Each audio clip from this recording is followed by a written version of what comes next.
Hi అండి, నమస్తే. ఈరోజు రెసిపీ ఏంటి అంటే ప్రతి ఒక్కరు చాలా ఇష్టంగా తినే జిలేబీ రెసిపీ చూపించబోతున్నాను. అది కూడా పంచదార వాడకుండా బెల్లంతో చేస్తామండి. ఇలా ట్రై చేశారంటే ఫస్ట్ టైం చేసే వాళ్ళు కూడా ఈ స్వీట్ని చాలా ఈజీ అండ్ టేస్టీగా పర్ఫెక్ట్గా చేసేయగలరు. ముందుగా ఒక మిక్సింగ్ బౌల్ తీసుకొని అందులో మైదా తీసుకోండి. నేను ఇక్కడ 2 కప్పుల వరకు మైదా తీసుకున్నాను. అలానే ఒక 1 టేబుల్ స్పూన్ వరకు కార్న్ఫ్లోర్ తీసుకోవాలి. కార్న్ఫ్లోర్ ఎందుకు వాడుతున్నాము అంటే లోపల జిలేబీ సాఫ్ట్గా, పైన లేయర్ అంతా కాస్త క్రిస్పీగా వచ్చేలాగా చేయాలనుకుంటే కార్న్ఫ్లోర్ 1 టేబుల్ స్పూన్ వేసుకోవాల్సిందే. అలానే 3 టేబుల్ స్పూన్ల వరకు అయితే పెరుగైతే వేసుకొని చిటికెడు సాల్ట్ వేయండి. ఎక్కువైతే అవసరం లేదు, జస్ట్ టేస్ట్ కోసం. ఇప్పుడు అవసరమైనంత వరకు వాటర్ యాడ్ చేసుకొని ఈ విధంగా కలుపుకోండి. రిబ్బన్ కన్సిస్టెన్సీలో రావాలి మనకి. ఇక్కడ వీడియోలో క్లియర్గా తెలుస్తుంది కదా, ఈ విధంగా ప్రిపేర్ చేసుకోండి. అప్పుడే జిలేబీలు చక్కగా సాఫ్ట్గా అండ్ క్రిస్పీగా వస్తాయి. ఇడ్లీ కోసం పిండిని ఎలా కలుపుకుంటామో అలా కలుపుకున్నా సరిపోతుందండి. ఇప్పుడు ఇది ఒక 10 నిమిషాల వరకు పక్కన పెట్టేసేయండి. ఎలాగో మనం ఇక్కడ బెల్లం సిరప్ అయితే రెడీ చేసేలోపు నానిపోతూ ఉంటుంది. ఒక 2 కప్పులు బెల్లం, అలానే 1 కప్పు వాటర్ తీసుకొని బెల్లం కరిగించేసుకొని స్ట్రెయిన్ చేసుకోవాలి. ఈ స్ట్రెయిన్ చేసుకున్న బెల్లం వాటర్ని ఒక పొంగు వచ్చేంత వరకు చక్కగా బాయిల్ అవనివ్వాలండి. ఎలాంటి పాకం అవసరం లేదు, లైట్గా తీగ పాకం స్టార్ట్ అవుతున్న టైంలో స్టవ్ ఆఫ్ చేసేయండి, సరిపోతుంది. ఇందులోకి ఒక 1/2 టేబుల్ స్పూన్ వరకు యాలకుల పొడి, కాస్త లెమన్ పిండుకున్నారంటే ఇక్కడ మనకి పాకం అనేది చిక్కబడే ఛాన్స్ ఉండదు. పాకం అయితే ప్రిపేర్ చేసి పక్కన పెట్టేసాం కదా.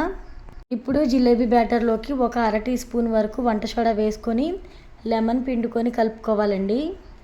ఇక్కడ పిండి మనం డైరెక్ట్గా జిలేబీలు వేసేయచ్చు, ఏం నానాల్సిన అవసరం లేదు. ఇంకా సాధారణంగా అయితే మనము జిలేబీ బ్యాటర్ వేసుకోవడం కోసం పాల ప్యాకెట్లు కానీ లేదంటే టమాటో సాస్ బాటిల్ ఉంటుంది కదా, అది కానీ వాడతారండి. నాకు ఇక్కడ 2 అవైలబుల్గా లేవు. సో నేను ఏం చేశానంటే చిన్న కవర్లో బ్యాటర్ వేసుకొని హోల్ పెట్టేసి ఆ హోల్ సహాయంలోంచి నేనైతే ఈ చిన్న వాటర్ బాటిల్లోకి అయితే ఫిల్ చేసేసుకొని బాటిల్ మూత పెట్టేసి మూత పైన చిన్న హోల్ పెట్టానండి. నాకు జిలేబీ సైజ్ ఎంతైతే కావాలనుకుంటున్నానో దాన్ని బట్టి చిన్న రంధ్రం అయితే చేశానండి. మా దగ్గర ఒక కోంబు ఉంది, ఆ కోంబు బ్యాక్ సైడ్ నుంచి నేను ఇక్కడ హోల్ చేశాను. మీకు ఇక్కడ కనిపిస్తుంది కదా.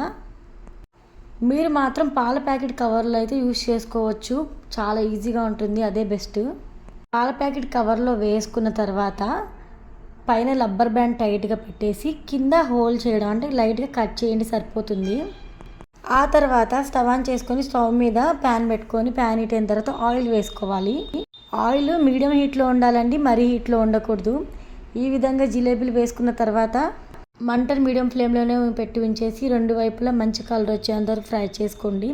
కాస్త రంగు మారితే సరిపోతుంది, మరీ ఎక్కువ కలర్ వచ్చినా కూడా జిలేబీలు మాడిపోయే ఛాన్స్ ఉంటుంది. సో లైట్ కలర్ సరిపోతుందండి. ఆ తర్వాత ఇక్కడ మనము బెల్లం పాకంలోకి అయితే వేసుకొని ఒక 5 సెకండ్లు చాలు, అంతకంటే ఎక్కువ అవసరం లేదు. లైట్గా ఇలా డిప్ చేసి తీసేసి ఒక ప్లేట్లో పెట్టేయండి. సాధారణంగా ఎవరైనా జిలేబీ చేసేటప్పుడు నాకు తెలిసి చాలామంది ఫుడ్ కలర్ వాడుతూ ఉంటారు. నేను ఇక్కడైతే ఎలాంటి ఫుడ్ కలర్ లేకుండా డైరెక్ట్గా చేసేసానండి. టేస్ట్ సూపర్గా ఉంది, జ్యూసీగా క్రిస్పీగా చాలా బాగున్నాయి. మీరు కూడా ట్రై చేయండి ఈ రెసిపీని. నేను చేసిన ఈ జిలేబీ రెసిపీ మీకు నచ్చితే వీడియోకి లైక్ అయితే ఇవ్వండి. చాలామంది చూస్తున్నారు, లైక్లు ఇవ్వట్లేదు.